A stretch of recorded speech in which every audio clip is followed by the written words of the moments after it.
So what it is, Volkswagen Caddy. We've got an issue with the driver's side low beam staying on. This is a 2008, so we've ran a scan on it. Nothing really interesting came up in the scan, but we can smell a bit of burning going on back here. Now if I flip these around, you can basically, if I go under here and give this a touch, you'll see that the headlamp flickers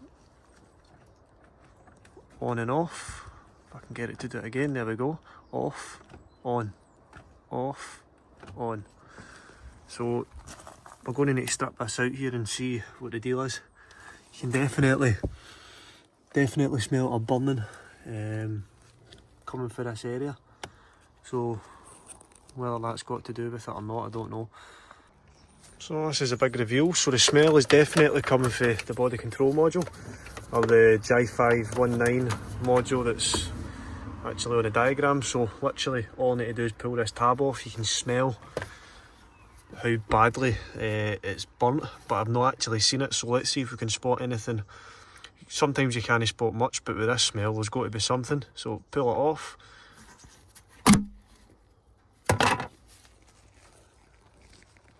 There we are, look at that.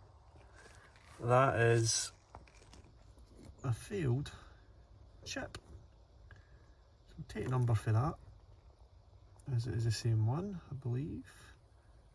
Yep, it is, and we'll find out what that is.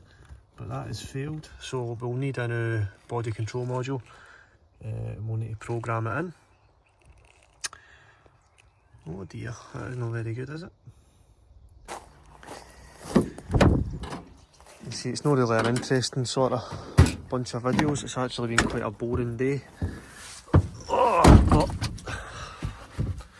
that is what it is, I suppose. Can't do anything about that, but I thought I may as well just post them anyway. So we'll take these, the torch up there, and let's Google that part number off of that chip. So basically that chip is a driver. It's got its own thermal shut off, so you can see it's let the smoke out. So we're not going to mess about with replacing chips or anything like that, in case there's anything else underlying. We'll get a new body control module.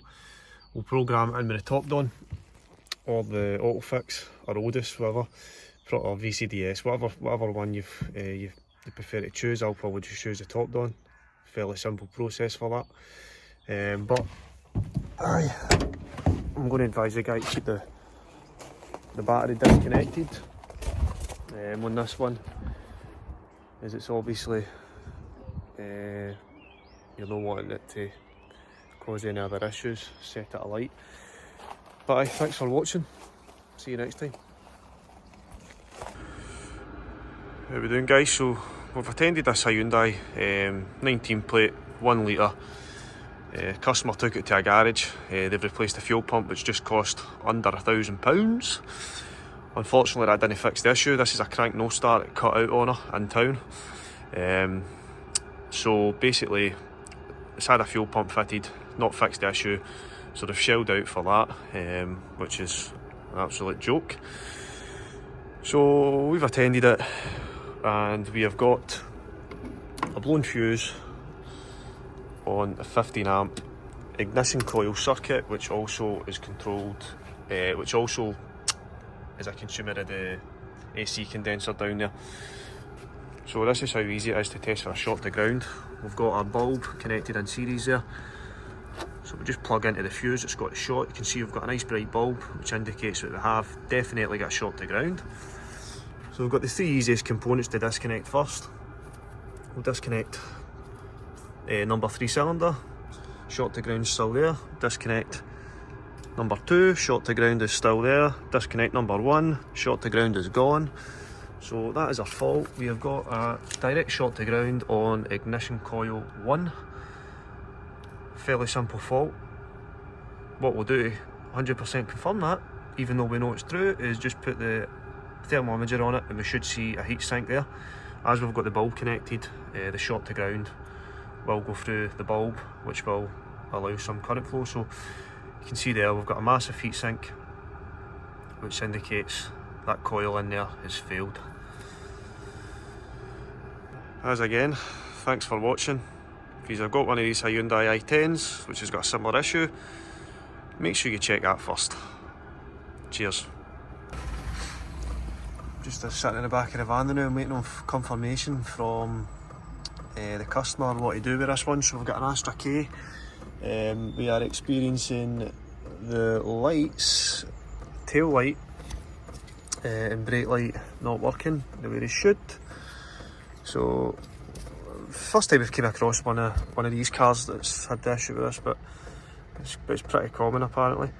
You can see there they've got the burnt out pin, that's the earth wire. You can see in there we've also got some burnage going on there. I'm contemplating whether you just drill a hole in the side of this and run a wire in, because these lamp holders plus the wiring harness repair kit is coming in at 200 quid, so I don't know whether just to, without the labour of going and fitting it and all that sort of stuff, I don't know whether just to, like it says, drill a wee hole, put a wire in there, because really you find 9 times out of 10 the actual manufacturer doesn't make them any better. They just put the same old crap and end up doing the same thing over and over again. So I think that's what I'm going to do with this one in this case. But if you've got one of these Vauxhall Astra Ks and your tail lights and that aren't working right, have a look at your plug on the back of the tail lamp. You'll see that you've got the burnout pin. You've only got 2 out of 3 pins. So cheers. So I've decided in this case just to save the customer a wee bit of cash is just put the wire through it, solder to it. Just got a wee bit of solder mask over it. Just letting that one cure as we speak. Fit them back in. The thing is, I mean, you could go and get the repair kit, but I find that they're never any better than what's been on it before. So let's just try this. If it comes back to bite me, so be it. We'll just get a repair kit for it, but I don't think it will. Obviously with the solder mask on that as well, that will help it secure itself to the actual metal itself. Even though it's soldered, it won't sort of pop off easily. So we'll get that fitted back to the car and test. Fitted all that back together and you can see all the lights are working as they should. We'll just try the indicators separate for the hazards, make sure. How do you turn this fucking thing on? Off. So try the right hand indicator, it's not got the hyper flash anymore. Try the left hand indicator, we are good. Brake lights and all that sort of rubbish are working. So that's us. That's a wee quick fix. Thanks for watching, see you next time.